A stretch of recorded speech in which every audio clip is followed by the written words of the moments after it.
Hello guys, இன்றைக்கி நம்ம என்ன பார்க்க போகிறோம் அப்படின்னா, இதை நம்ம டாட்டா டியாகோ வந்து சர்வீஸ் ரீசெட் எப்படி மேனுவலாக பண்ணிட்டு பார்க்க போகிறோம். ஃபர்ஸ்ட் நம்ம வந்து கீயை வந்து இன்செர்ட் பண்ணிக்கணும், டிரைவர் டோர் வந்து ஓப்பன் பண்ணிக்கணும்.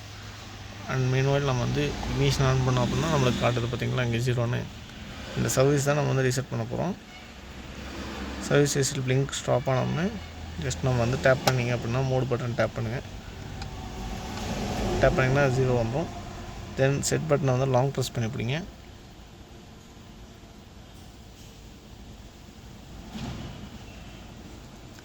இப்போ இந்த 0ங்கிறது வந்து பிளிங்காக ஸ்டார்ட் ஆகும் 10 செகண்ட்ஸில்.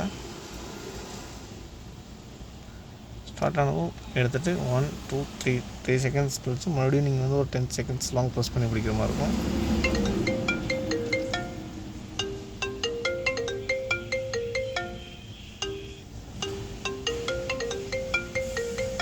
இப்போ பார்த்தீங்கன்னா உங்களுக்கு சர்வீஸ் ரீசெட் வந்து ஃபுல்லாகவே கிளியர் ஆகிடுச்சு. ஈஸி பார்த்தீங்கன்னா சர்வீஸ் ரீசெட் வந்து உங்களுக்கு சக்ஸஸ்ஃபுல்லாக கிளியர் ஆகிடுச்சு.